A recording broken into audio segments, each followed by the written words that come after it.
বিসমিল্লাহির রহমানির রহিম। পরম করুণাময় ও অসীম দয়ালু আল্লাহর নামে শুরু। নিচে জমিনের উপরে আমরা যা কিছু দেখতেছি সব কিছু আল্লাহ পাকে তাসবিহ তাআলিল করে। আল্লাহ নিজে বলেন ইউসাব্বিহু লাহু মা ফিস সামাওয়াতি ওয়া মা ফিল আরদ। জমিনের উপরে আসমানের নিচে যা কিছু আছে সবাই আল্লাহকে ইবাদত করে, আল্লাহর তাসবিহ করে। গাছে আল্লাহ তাসবিহ করে, মাছে আল্লাহ তাসবিহ করে। আর আমার কীট পতঙ্গ আল্লাহ পাকের জিকির করে, কিন্তু তাদের জিকির আমরা শুনতে পাই না, তাদের জিকির আমরা বুঝতে পারি না। ও মুসলমান ভাইয়েরা বন্ধুরা, আল্লাহ নিজে বলেন আমার সমস্ত মাখলুকাত আমার ইবাদত করে। দোস্ত, একমাত্র মানুষই ব্যতিক্রম, মানুষ ইবাদত করে আবার গুনাহ করে। এই জন্য আল্লাহ বলে বান্দারে আমার আদেশ যারা মানবে আর নিষিদ্ধ কাজগুলি যারা বর্জন করবে, আমি আল্লাহ আমার ওই বান্দার মর্যাদা ফেরেশতার চাইতেও আরো বেশি বাড়াইয়া দেব। আমার ভাইয়ারা বন্ধুরা, এই জন্য আমার তেলাওয়াত কিতাবের মধ্যে আল্লাহ পাক চারটা কথা বলেছেন, একটু খেয়াল করবেন। আল্লাহ বলেন ওয়া মান ইউতিল্লাহ, এক নাম্বার কাজ হলো যারা আমার আনুগত্য করবে, যারা আমার বিধান মানবে, আল্লাহর আনুগত্য যারা করবে। আল্লাহর আনুগত্য কি? আল্লাহর আনুগত্য দুইটা, একটা হলো আদেশ আর একটার নাম নিষেধ। আদেশগুলি মানলে যেমন ইবাদত হয়, নিষিদ্ধ কাজগুলি না করলেও আল্লাহ তার বান্দার আমল নামা ইবাদতের সওয়াব দান করে। আমরা সবাই জানি যেমন 5টা ওয়াক্ত নামাজ পড়া এটা আল্লাহর আদেশ। একটু কথা বলেন, নামাজ পড়া কার আদেশ? রোজা রাখা এটা আদেশ, হজ করা আল্লাহর আদেশ, জিকির করা আল্লাহর আদেশ। আমার ভাইয়ারা বন্ধুরা, ঠিক উল্টা আবার নেগেটিভটা হইল চুরি করা নিষেধ, জিনা করা নিষেধ, গাঞ্জা খাওয়া নিষেধ, মদ পান করা নিষেধ, মিথ্যা কথা বলা নিষেধ। কথা জোরে বলেন ঠিক না ঠিক? আল্লাহ বলে বান্দারে আমার আদেশ মানলে যেমন আমি আল্লাহ খুশি হইয়া তোমার আমল নামায় সওয়াব দান করব, আমার নিষিদ্ধ কাজগুলি যখন তুমি না করবে তখন আমি আল্লাহ এতে তোমার আমল নামায় সওয়াব দান করব। জোরে বলেন সুবহানাল্লাহ। হে পান্থশালা যুবক ভাইরা, এই পান্থশালা কেউ যদি গাঁজা খাই, খাও, আমি খাবো না। আল্লাহ বলে বান্দারে আমার ভয়ে তুমি গাঁজা খাও নাই, এটা আমি আল্লাহ তোমার আমল নামায় ইবাদতের সওয়াব দান করব। সবাই জুয়া খেললো, আমি খেলবো না, আমি আল্লাহ তোমার আমল নামায় ইবাদতের সওয়াব দান করব। সবাই জিনা করলো, আমি করব না। আল্লাহ পাক বলে বান্দারে আমার ভয়ে তুমি জিনা করবে না, এটা আমি আল্লাহ তোমার আমল নামায় ইবাদতের সওয়াব দান করব। এ আমার মায়েরা বোনেরা, কত মানুষ, কত মহিলা বেপরদায় ঘুরে, মাথার চুল মেলিয়া, মাথার চুল খুলিয়া, চেহারাও বের করে, গায়ের অঙ্গ প্রত্যঙ্গ বের করে খোলা ভাবে ময়দানের রাস্তায় চলাফেরা করে। মাগো, তুমি চিন্তা করলা আমার আল্লাহ নিষেধ করেছেন এইভাবে ঘুরতে, আমার আল্লাহ মানা করেছেন, সুতরাং আমি আমার আল্লাহর নিষিদ্ধ কাজ মানবো। আমি আল্লাহ নিষেধ করছে এই জন্য আমি বেপরদা করবো না, মাথার চুল ভিন্ন পুরুষকে দেখাইব না। আমার মা, আমার আল্লাহ বলে বান্দেরে আমি আল্লাহ তোমার আমল নামা এতে করে ইবাদতের সওয়াব দান করব। অর্থাৎ হুকুম মানলে যেমন ইবাদত হয়, নিষিদ্ধ কাজগুলি না করলে আল্লাহ ইবাদতের সওয়াব দান করেন। এই জন্য আল্লাহ তাআলা বলে বান্দা ওয়া মান ইউতিল্লাহ, এক নাম্বার কাজ হলো আমার আনুগত্য যারা করবে, আমার বিধান যারা মানবে। ভাইয়ার আমার আরেকটা জিনিস লক্ষণীয় হইল, যত জায়গায় আল্লাহ পাক আল্লাহ ইবাদতের কথা বলছেন, আল্লাহ আনুগত্যের কথা বলছেন, তত জায়গার মধ্যে আল্লাহর আনুগত্যের সঙ্গে সঙ্গে নবীজির আনুগত্যের কথা আল্লাহ বলেছেন। জোরে বলেন সুবহানাল্লাহ। শুধু তাই নাই, আল্লাহ পাক আরেক আয়াতে বলেন মান আতাআর রাসূল ফাকাদ আতা আল্লাহ, যেই ব্যক্তি আমার রাসূলকে মানলো সে যেন আমি আল্লাহকেই মানলো, যেই ব্যক্তি নবীর আনুগত্য করলো সে যেন আমার আনুগত্য করলো। এই জন্য আল্লাহ বলে বান্দারে শুধু আমার হুকুম মানলে হবে না, আমার আনুগত্য করলে হবে না, আমার নবীর আনুগত্য করতে হবে। আমার নবীর আনুগত্য যখন তুমি করবে আমি আল্লাহ খুশি হইয়া তোমারে জান্নাতের মেহমান বানায় দেব। ভাইরা বন্ধুরা, একটু খেয়াল করবেন, ভালো করে খেয়াল করবেন। এক নম্বরে আল্লাহর আনুগত্য, দুই নম্বরে নবীজির আনুগত্য। নবীজির আনুগত্য কি আমার বন্ধুগণ? আল্লাহর হুকুম মানা যেমন ইবাদত, নবীজির তরিকা মানাটাও ইবাদত। শুধু হুকুম মানলাম কিন্তু নবীর তরিকা মানলাম না, এতে আল্লাহর ইবাদত হবে না। জিকির করব, এটা আল্লাহর ইবাদত, কিন্তু জিকির কিভাবে করব? আমি আমার মন মতো করলে হবে না, নবীর তরিকায় জিকির করতে হবে। তখন আমার আল্লাহ আমার আমল নামায় ইবাদত সব দান করবে। ও দোস্ত, আল্লাহ পাক রব্বুল আমিন আল্লাহর হাবিবকে এত ভালোবাসেন, এত মহব্বত করেন।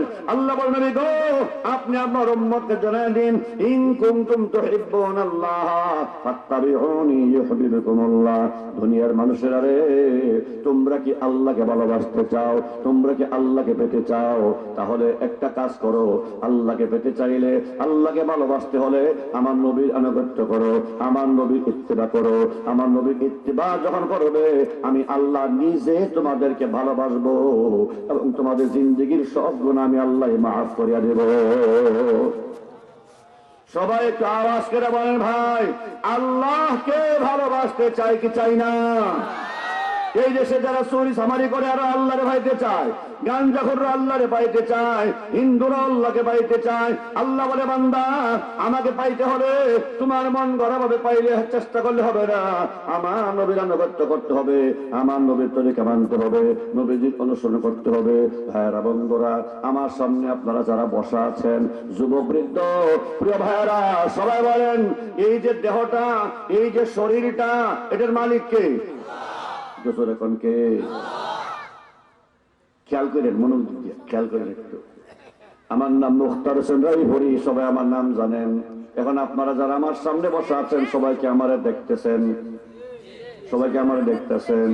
হুদা মিশা কথা দেখেন না, আসলে আপনারা আমার দেখেন না, আমিও আপনাদেরকে দেখি না। আপনারা বলবেন, হুজুর এটা আবার কোন কথা কইলেন? এত বড় বেড়া, আমরাও আপনারা দেখতেছি, আপনারও আপনি আমাদেরকে দেখতেছেন। আসলে না রে ভাই, না, আপনারা আমার আসল মুখটাকে দেখতেছেন না, আমিও আপনাদেরকে দেখতেছি না। বলে কেমনে? একটা উদাহরণ দেই। এখন যদি আমি মরিয়া যাই, আমার দেহটা যখন দেহ থেকে বের হয়ে যাবে, আমার রূহটা যখন দেহ থেকে বের হয়ে যাবে, তখন আমার মরণ হয়ে যাবে, ঠিক কিনা বলেন? আমার ভিতরে রূহ নাই, তাহলে আমি মরণ, আমার মরণ হয়ে গেল। আমার যখন মরণ হয়ে যাবে, তখন আমার এই দেহটাকে রায়পুরি সাহেব বলবেন না, মুক্তার সাহেব বলবেন না, বলবেন এটা রায়পুরি সাহেবের লাশ। কথা কন না কেন? এটা হুজুরের লাশ। হুজুর গেল কই? আসলে হুজুর চলে গেছে আল্লাহ দরবারে, হুজুরের দেহটা জমিনের মধ্যে পড়ে আছে। তাহলে এই দেহটা কি? খেয়াল করেন, এদিকে চান। এই যে আপনি আর আমি আছি, কেউ এটা কই না যে এটা আমি, বরং বলি এটা আমার শরীর, এটা আমার হাত, এটা আমার মাথা, এটা আমার পা, এটা আমার অঙ্গ, এটা আমার প্রত্যঙ্গ। এইভাবে করে এই 3.5 বডির ভিতরে আমি বসবাস করতেছি। সুবহানাল্লাহ বলবেন না? আমি এই দেহটার ভিতরে বসবাস করতেছি। তাহলে পরিষ্কার কথা হলো কি, এই দেহটা বানাইছেন আল্লাহ। যারা বলে এই দেহটা বানাইছেন কে? আল্লাহ। এই দেহটা বানাইয়া আমাকেও বানাইছেন আল্লাহ। এই দেহের ভিতরে আল্লাহ আমাকে ড্রাইভার বানাইয়া এই দেহটারে বানাইছেন গাড়ি, আমারে বানাইছেন ড্রাইভার। কথা বুঝেননি? আমাকে বানাইছেন ড্রাইভার, ড্রাইভার বানাইয়া এই দেহের ভিতরে আল্লাহ আমারে ফিট করে দিয়েছেন। এখন আল্লাহ পাক দুইটা রাস্তা দিয়েছেন, একটা রাসূলের রাস্তা আর একটা শয়তানের রাস্তা। বাস যখন ঢাকার দিকে যায়, আপনারা দেখবেন হেলফাররা গেটে দাঁড়ায়, উস্তাদ রে কয়, ড্রাইভার রে কয়, উস্তাদ ডাইনে লন, কইনি উস্তাদ বায়ে লন। আমরা আলেম ওলামারা হেলফারি করি, ও বাবা ডাইনে চলেন, ও বাবা ডাইনে চলেন। আর শয়তান আপনারা হেলফারি করে বামে চলেন। কথা কোন ঠিক না ঠিক? ভাইয়ার আমার, ড্রাইভার যদি হেল্পারে কথা মতো সোজা রাস্তায় চলে, ডানে চলে, ভালোভাবে চলে, তাহলে গাড়ি সহি শুদ্ধভাবে সহি সালামতে ঢাকা পৌঁছতে পারবে। আর যদি শয়তানের কথা বামে চলে, অ্যাক্সিডেন্ট হয়ে যাবে, মরণ হয়ে যাবে, গাড়ি ধ্বংস হয়ে যাবে। আল্লাহ বলে, বান্দা একটা নবীর রাস্তা আর একটা শয়তানের রাস্তা। যদি নবীর রাস্তায় তোমার এই দেহটাকে চালাও, এই গাড়িটাকে চালাও, সোজা তুমি জান্নাতে চলে যাবে। আর যদি শয়তানের কথা মতো উল্টা পাল্টা চলো, বলে দাড়ি মারি না কামাইলে কেমনি হইব, এই বয়সে দাড়ি রাখলে মানুষের চাষা থাকবো, বুইরা রাখবো, বিয়া করবো কেমনে? আচ্ছা, আমরা যারা শুরু হয়তো দাঁড় রেখে দিছি, আমরা বউ হয়েছি না, কথা কইতে গেলে খালি বউ হয়েছি না, আপনারা না কষ্ট নেন না, বা কি কয় মন ইয়া করেন না, মাইন্ড করেন না, খালি বউ হয়েছে না, এই বুইরা বয়সে চিন্তা করে আরেকটা বিয়া করুন, আরো 3টা করতে হবে। তো দাড়ি রাখার কারণে কি আমার বউ গেছে গা? বউ তো গেছে না, ইচ্ছা করলে আরো আইবো, তুমি কেন রাখো না? শয়তানে তখন রাখিস না, বুইরা দেখা যাইব, কথা কয় না, কি দেখা যাইব? বুইরা দেখা যাইব। আল্লাহ কয় আমার আনুগত্য করো, আমার নবীর আনুগত্য করো। আমার নবীর আনুগত্য যখন করবা, তো নবীর মুখের মধ্যে দাড়ি ছিল, নবীর মাথায় টুপি ছিল, নবীর গায়ে যে লেবাস ছিল, এই লেবাসটা ধরো, আমি আল্লাহ তোমাকে এই গাড়িটাকে সোজা জান্নাতে পৌঁছায় দিব। কথা বুঝতেছেন? কি কষ্ট হইতেছে? কথা বুঝতেছেন ভাই? জিকির করা এটা কার হুকুম? বলে কার হুকুম? আর করুনি আল কুরকুম। আল্লাহ তাআলা বলে, বান্দা আমাকে ডাকো, আমাকে স্মরণ করো, আমাকে যখন তুমি স্মরণ করবা, আমি আল্লাহ তোমাকে স্মরণ করব। তুমি স্মরণ করবা আমাকে জমিনে, আমি আল্লাহ তোমাকে স্মরণ করব আল্লাহ আমার আরশে, আমি আল্লাহ তোমাকে স্মরণ করব ফেরেশতাদের মজলিসের মধ্যে। এই জন্য আমার হযরত ওয়ালা প্রায় সময় বলেন, ও দোস্ত, বাপ মা যেমন সন্তানকে মাঝে মাঝে ডাক দেয়, সন্তান এমনি আজ এরা হুতো হুতি হয়, আব্বা আম্মা ডাক দেয় না? গরো গিয়ে আম্মা কই গো, কোনো কাম নাই, এর বড় আম্মা কই গো, আম্মা কই গো কইলে এই ডাকটা শুনলে মার কইলে ঠান্ডা হয়ে যায়। হঠাৎ একদিন ডাক দিছে না, ঘরে গিয়া ভূতের মতো হইতে দিচ্ছে, মা কো কিরে ভূত, মনটা খারাপ, কোকিল লাগি, অন্যদিন ডাক আম্মা কই গো, আজকে কিছু কইছিস না? তা আল্লাহ তাআলা বলে, বান্দা তোর মা যেমন তোর ডাক শুনতে চায়, আমিও তোর ডাক শুনতে চাই। আল্লাহ মাঝে মাঝে ডাক দিব, আল্লাহ বলেন, আল্লাহ আরো জোরে বলেন, আল্লাহ আল্লাহ। বসা থেকে উঠবো, আল্লাহ, উঠা থেকে বলবো, আল্লাহ আল্লাহ, ও আমার আল্লাহ, ও আমার মাহবুব, ও আমার রব। এইভাবে যখন বান্দা ডাকে, আল্লাহ বলে আমার কোন বান্দা আমাকে এক ডাক দিলে আমি 70 বার জবাব দিই। বান্দা যখন কোন অপরাধ করে কয় আস্তাগফিরুল্লাহ, কি কয়? কথা কয় জোরে কন, আস্তাগফিরুল্লাহ আস্তাগফিরুল্লাহ। অর্থ বুঝে কয়েন আস্তাগফিরুল্লাহ, এর অর্থ আল্লাহ আমি তোমার কাছে ক্ষমা চাই। আল্লাহ বলেন যা ক্ষমা করে দিলাম। 100 বার যদি পড়ো আস্তাগফিরুল্লাহ, আমি 100 বারই বলি যা ক্ষমা করে দিলাম।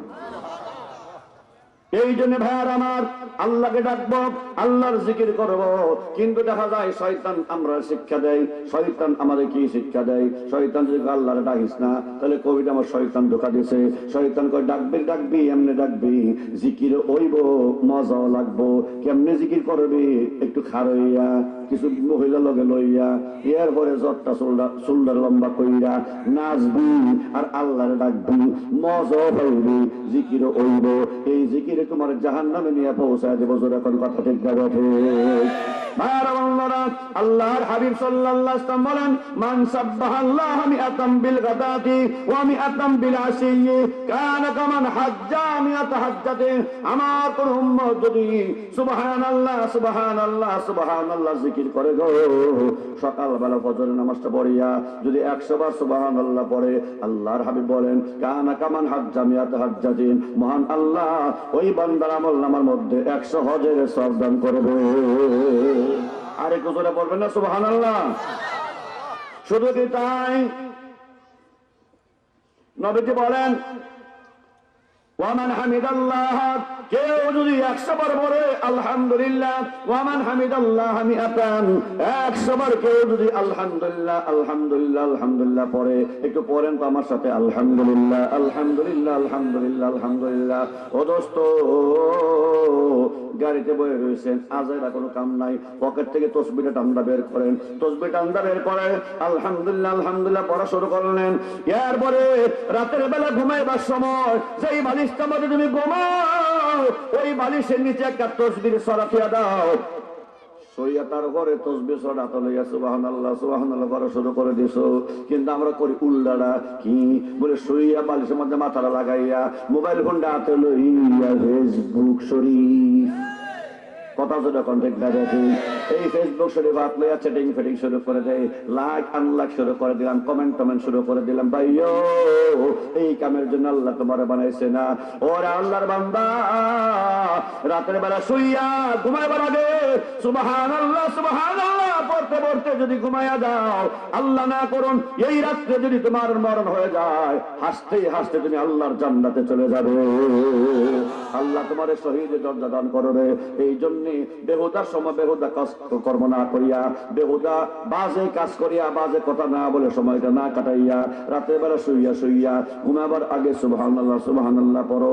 একটা মেডিসিন যে যুবকরা, অনেক যুবক আছো চোখ কাপ গেছে গা, সাফা ভেঙে গেছে গা, ঘুম হয় না, রুচি নাই, খাইতারে না, এর ঘুম হয় না। বাইরে এই মোবাইল বাদ দে, তসবিরে সরা হাতে ল, তসবিরে সরা হাতে লইয়া সুবহানাল্লাহ সুবহানাল্লাহ পড়তে থাক। আল্লাহর কসম তোমার চোখে রহমতের ঘুম এসে যাবে। আল্লাহ অবশ্য ঘুম দেব, কারণ তুমি আল্লাহ জিকির করতে আসো। আল্লাহর হাবিব বলেন যে এই ঘরের মধ্যে আল্লাহর জিকির হয়, ওই ঘরের মধ্যে খোদার রহমত নাজিল হয়। আল্লাহর রহমত যখন নাজিল হবে তখন ঘুমাইবার ট্যাবলেট লাগবে না, ট্যাবলেট ছাড়া ঘুম হবে। বড়ি খাওয়ান লাগতো না, বড়ি ছাড়া ঘুম হবে। আল্লাহু আকবার কোন আলহামদুলিল্লাহ কেউ যদি 100 বার বলে, সুবহানাল্লাহ 100 বার বললে 100 হজের সওয়াব। আলহামদুলিল্লাহ 100 বার বললে নবীজি বলেন 100 জিহাদের সওয়াব।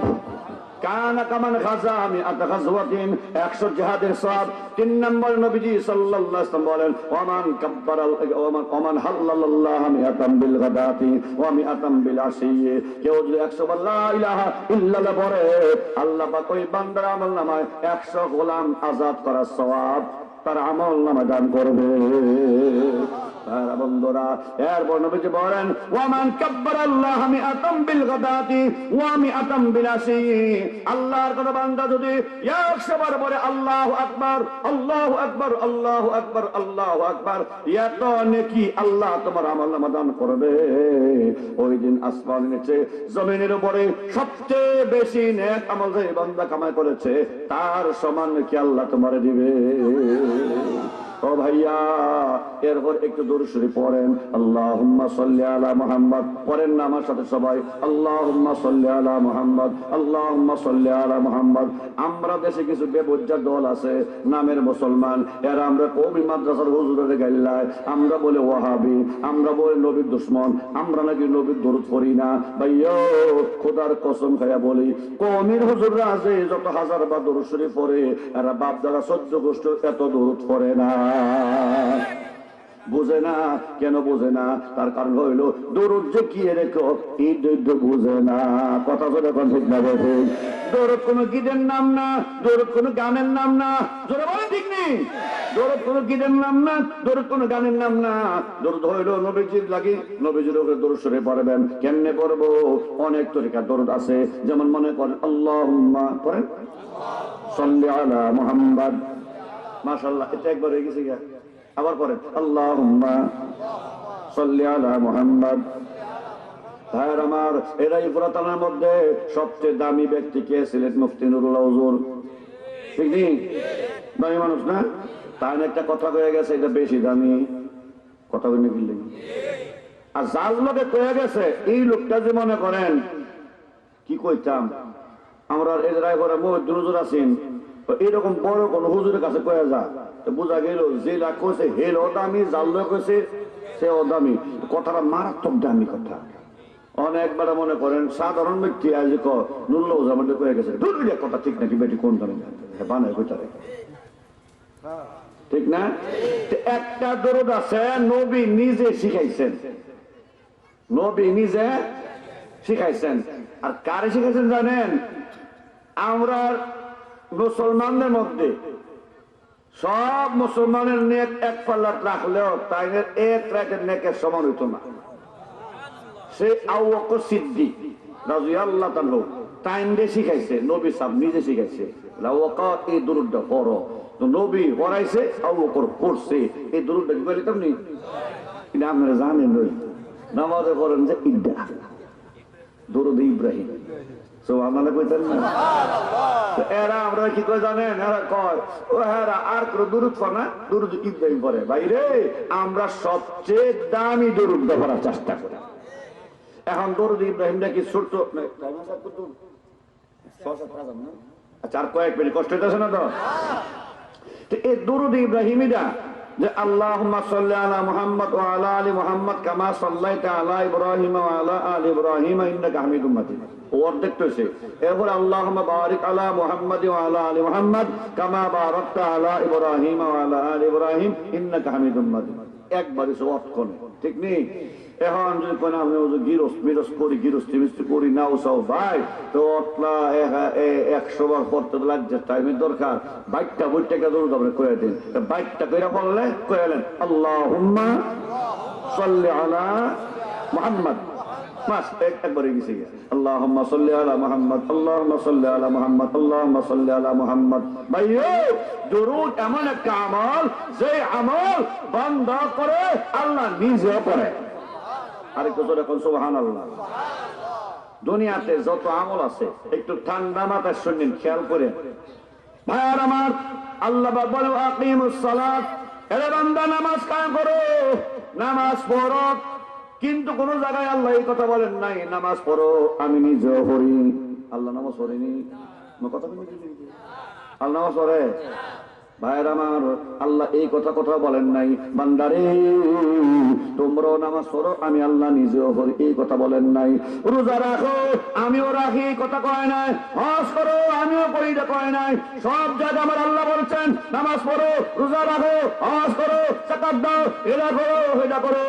ও আমার ভাইয়েরা বন্ধুরা, এমন একটা আমল আছে যে আমলটা আল্লাহ তাআলার বান্দা তোমরাও করো, আমার ফেরেশতারাও করে, আমি নিজেও করি। এই আমলটা কি? এই আমলটার নাম হলো আমার নবীর উপর দরুদ শরীফ। সুবহানাল্লাহ বলবেন না? ইন্নাল্লাহা ওয়া মালাইকাতাহু ইউসাল্লুনা আলান নবী ইয়া আইয়ুহাল্লাযীনা আমানু সাল্লু আলাইহি ওয়া সাল্লিমু তাসলিমা। আল্লাহ বলেন নিশ্চয় আমি আল্লাহ, ইন্নাল্লাহা নিশ্চয় আল্লাহ, জোরে বলেন নিশ্চয়, ওয়া মালাইকাতাহু এবং মালাইকারা মানে ফেরেশতারা ইউসাল্লুনা আলান নবী আমার নবীর উপর দরুদ পড়ে। হে আমার বান্দা বান্দীরা তোমরাও আমার নবীর উপর দরুদ পড়ো। তবে আমরা দরুদ আর আল্লাহ দরুদের সিস্টেম আলাদা। আমরা পড়ি যেমনে আল্লাহ পড়ে এমনে না, আল্লাহ আরেক বাইলে পড়ে। আমরা কেমনে করি? আমরা বলি আল্লাহুম্মা সাল্লি আলা মুহাম্মদ, হে আল্লাহ আমার নবীর উপর তুমি রহমত নাযিল করো। তা আল্লাহ কেমনে করে? আল্লাহকে তোমরা তো কও রহমত নাযিল করো, আর আমি আল্লাহ নিজে আমার বন্ধুর উপরে 24 ঘন্টা রহমত নাযিল করি। আমি তো 24 ঘন্টা রহমত নাযিল করি। তুমি যে কইলা রহমত নাযিল করো, এই তোমার কোয়ার কারণে আমি আল্লাহ তোমারও 10টা রহমত দান করব। একবার হলে 10টা পাইবা, দুইবার হলে 20টা পাইবা, তিনবার হলে 30টা পাইবা। আল্লাহ কোন বান্দা যদি 100 বার প্রত্যেক দিন নবীর উপর দরুদ পড়ে, হাসরের ময়দানে কোটি কোটি মানুষের ভিড়ের মধ্যে নবী বলে আমি আমার ওই উম্মতটাকে তালাশ করে বের করে আমার সাথে করে জান্নাতে নিয়ে যাব। জোরে বলেন সুবহানাল্লাহ। কেমনে শোনেন, এদিকে চায় না, লাইট লাগাই, এদিকে চায় না, লাইট দেয়। শোনেন কেমনে? আমরা দরুদ পড়ি না, আমরা দরুদ বলি ফেরেশতারা নবীজির কাছে পৌঁছায় যায়। আর আমরা দেশে সব হুজুর হয়, সুন্নি হুজুর কোন, ওয়াহাবি হুজুর কোন, সব হুজুর দেখেন দোয়া করে বলা কি কয় আল্লাহ আমরা দরুদ বলি নবীর রওজায় পৌঁছায় দাও, কয়নি না? তো পৌঁছায় যে দেয়, এটা যদি কয় আমরা দোয়া যে করি তাহলে বুঝা গেল নবী এখানে আইছে না, নবী মদিনাতে আছে, ঠিক না? নবী কয় আছে? মদিনে আছে।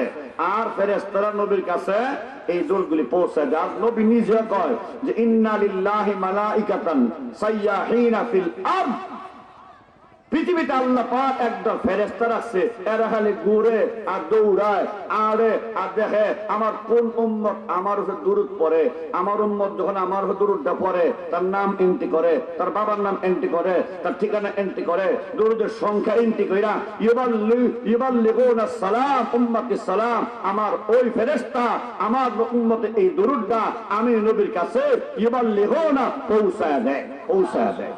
আর আমি এই দুরূদগুলি সংরক্ষণ করে রেখে দিই। হাশরের ময়দানে কোটি কোটি মানুষের ভিড়ের মধ্যে জাহান্নামী উম্মত একদল আমার উম্মত জাহান্নামী হয়ে যাবে।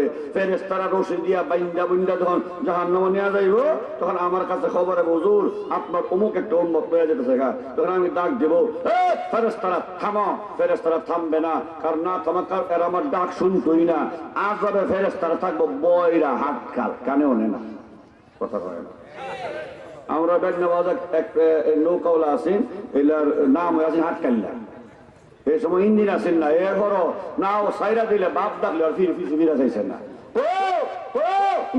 ওই না এই যে সারছে তো ভাইয়ারা, তো ফেরেশতা হাটকাল কানে হন না, তো রাসূলুল্লাহ সাল্লাল্লাহু আলাইহি ওয়াসাল্লাম ডাকবেন, ও ফেরেশতা থামো। ফেরেশতা থামতো না, আল্লাহ তারে থামাইবো, ফেরেশতা আমার হাবিব ডাকতেছে, আমার নবী ডাকতেছে। ফেরেশতা তখন থামবে, থামা করে কই, হুজুর কি খবর, আমার উম্মত কইলে যাও। হুজুর উম্মত তো গুনাহ বেশি সওয়াব কম, ওজন দিয়া মাইপ পাটা দেখছি, নেক কম গুনাহ বেশি হয়ে যাচ্ছে। নবীকে আবার মাফ।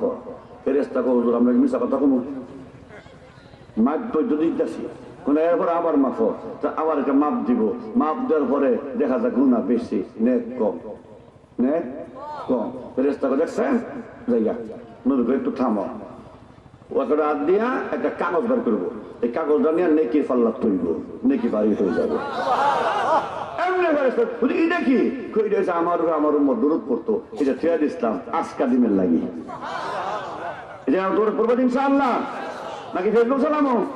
ফেসবুক আমিও চালাই। সময় এটা যেন একটা সুনির্দিষ্ট সময়, যারা শিক্ষিত সমাজ যুবকরা আছো, যেমন একটা টাইম আধা ঘন্টা তুমি সামাজিক যোগাযোগ মাধ্যম কোন বন্ধু বান্ধবের সাথে নিউজ থাকলে পড়ে নাও, খবর নাও, অসুবিধা নাই। কিন্তু আমরা 24 ঘন্টা বাথরুম হয়ে আঘাত পয়সা মোবাইলটি করে নাউজুবিল্লাহ করে।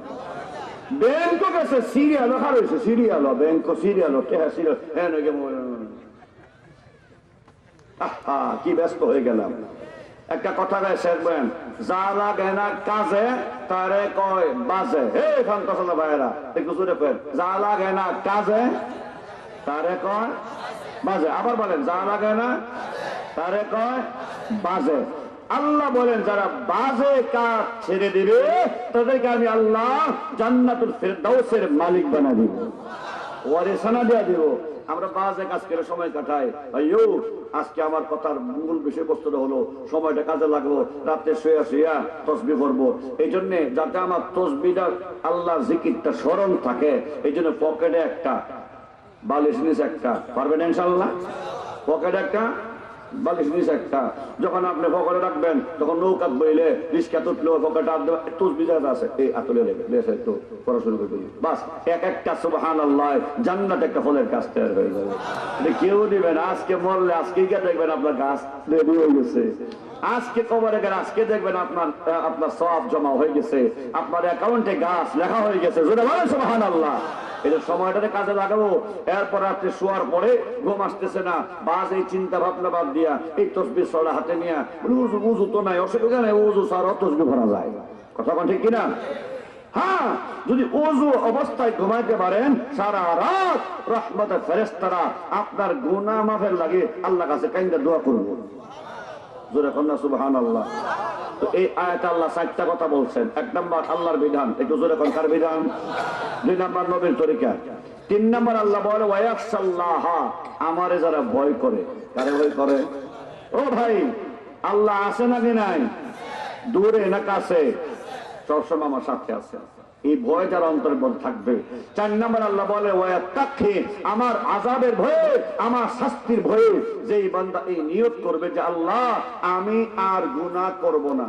আমি মাঝে মধ্যে গতকালকে কথাটা বলছি, মনে হয় কালকে মাহফিল ছিল, চৌসমুদ্দি বাঘের চর, অনেক শিক্ষিত লোক ছিল।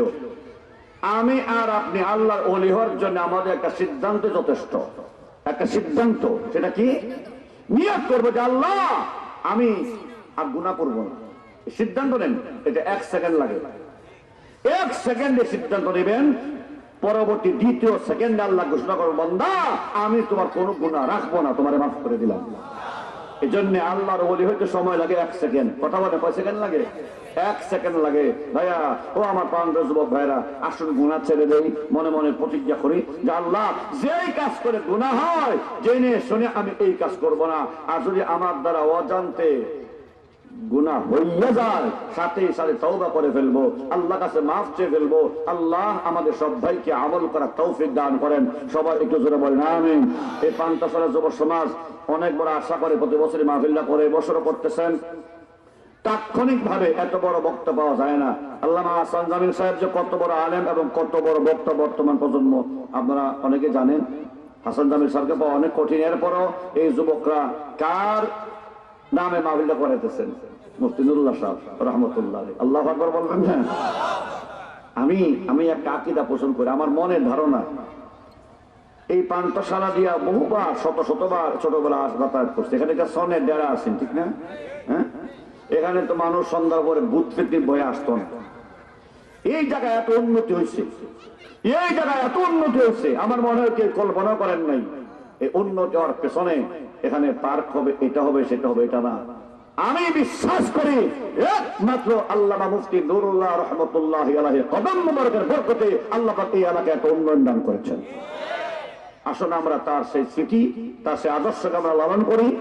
দোয়া করে আল্লাহ পাক আল্লামা মুফতি নুরুল্লাহ সাহেব রহমতুল্লাহ আলাইহির কবরকে জান্নাতের উচ্চ মাকাম বানিয়ে দিন এবং তার পদাঙ্ক অনুসরণ করে যাতে আমরা আল্লাহ পাকে সন্তুষ্ট অর্জন করতে পারি। একটা হাদিস পড়ছিলাম, আল মারউ মাআ মান আহাব্বা, দুনিয়াতে যার সাথে আপনার মহব্বত থাকবে আল্লাহ পাক তার সাথেই আপনার কিয়ামত করবেন, তার হাসর করাইবেন। আসসালামু আলাইকুম ওয়া রাহমাতুল্লাহি ওয়া বারাকাতুহু।